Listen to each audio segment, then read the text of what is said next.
A continuación les voy a exponer mi caso de línea jurisprudencial de la materia Fundamentación Jurídica 2 del curso quinto B. Mi nombre es Gina Castellano Figueroa, estudiante de la Corporación Universitaria Americana del programa de Derecho. El tema que elegí es la vulneración al libre desarrollo de la personalidad en centros educativos debido al bullying o matoneo con relación a la identidad de género. Esta línea jurisprudencial es de orden constitucional cuyo punto arquimédico lo encontramos en la sentencia T 478 de 2015, que es el caso Sergio Urrego, un caso muy sonado en nuestro país en el que un joven de 16 años, luego de declararse bisexual, fue víctima de matoneo por parte de sus docentes, por parte de los directivos y dueños de la institución a la cual estaba matriculado, situación por la cual el joven decide quitarse la vida. Dentro de los hechos, ubico el abuso de poder de los centros educativos, el fracaso del Estado a la hora de tutelar derechos fundamentales, la vulneración al libre desarrollo de la personalidad, la no implementación de la Ley 1620 de 2013, la falta de legislación y de políticas públicas para proteger el derecho al libre desarrollo de la personalidad y los prejuicios sociales. El problema jurídico de la línea tenemos el siguiente interrogante. La falta de implementación de la ley y a su vez la ausencia de legislación y de políticas públicas contribuye al bullying o matoneo escolar homofóbicos en centros educativos. Como tesis tenemos lo siguiente. De manera directa, la falta de implementación de la ley y a su vez la ausencia de legislación y de políticas públicas contribuyen con el bullying o matoneo escolar homofóbico, que en los últimos años se viene evidenciando como una problemática social dentro de los centros educativos de nuestro país, destacando que la mayoría de los casos termina en deserción escolar, es decir, que el estudiante abandona el colegio o en el peor de los casos con el suicidio de la víctima. En los argumentos primarios arranco con el artículo 16 de la Constitución Política del 91, donde se consagra el derecho al libre desarrollo de la personalidad.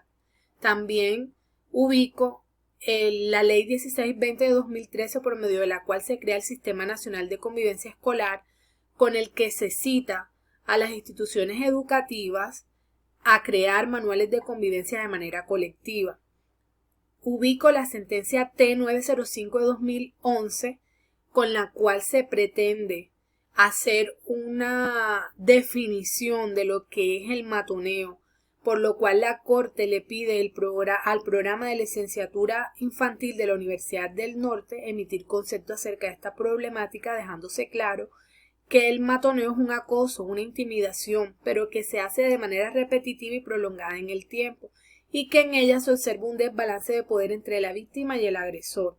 Ubico un grupo de sentencias, las cuales son sentencia T 435 de 2002, T 491 de 2003, T 562 de 2013, T 565 de 2013, las cuales aseguran que cada persona es libre de realizar su propio proyecto de vida y que todas las acciones que están encaminadas a restringir estas libertades atentan contra la dignidad humana. Asimismo,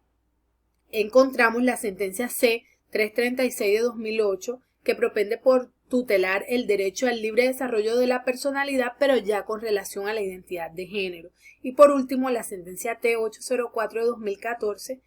que la Corte le dice a los estudiantes que deben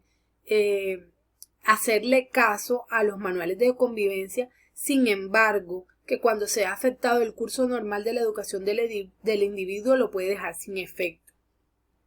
En los argumentos secundarios ubico el artículo 15 de la Constitución, donde se habla del derecho de la intimidad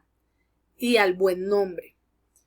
El derecho a la educación, que está consagrado en el artículo 16, también de nuestra Constitución Política, el cual es un servicio público de nuestro Estado Social de Derecho. Y por último, la sentencia T 124 del 98, con la cual la Corte empieza a apartarse de sus primeros pronunciamientos con respecto a estos temas, donde solamente, pues anterior a esta sentencia, estaba a favor de los centros educativos sancionando a los estudiantes. En los contraargumentos ubico el artículo 42 de la Constitución Política, el cual su mala interpretación se ha convertido en un obstáculo para la Corte Constitucional debido a que parece que éste estableciera una consagración legal de la heterosexualidad reforzada por una sociedad heteronormativa,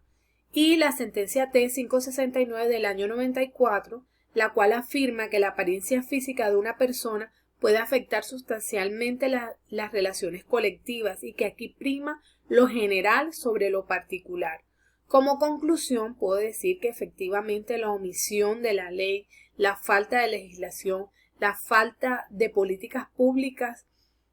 contribuyen con el matoneo homofóbico escolar que se vive en nuestro país y que actualmente se ha extendido a las redes sociales. Y que esto se queda en evidencia cuando la Corte pide que se adopten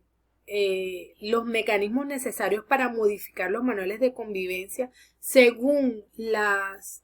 necesidades sociales actuales de nuestra realidad, cuando pide que se implementen las leyes que tienen en cuenta todo este tipo de temas, cuando pide que el Estado invierta recursos en los centros educativos públicos, puesto que cuando se habla de recorte en esos recursos que van destinados a la educación, siempre se piensa en recortar,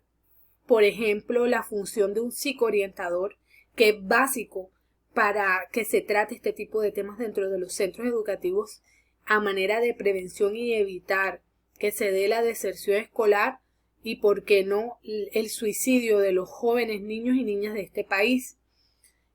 También invita a establecer políticas públicas que permitan la modificación e inclusión y atención de los afectados. Y asimismo en este análisis podemos ver las dos posturas que ha tenido la Corte a lo largo de este tiempo, en la cual al principio solamente estaba a favor de los centros educativos y sancionaba siempre a los estudiantes,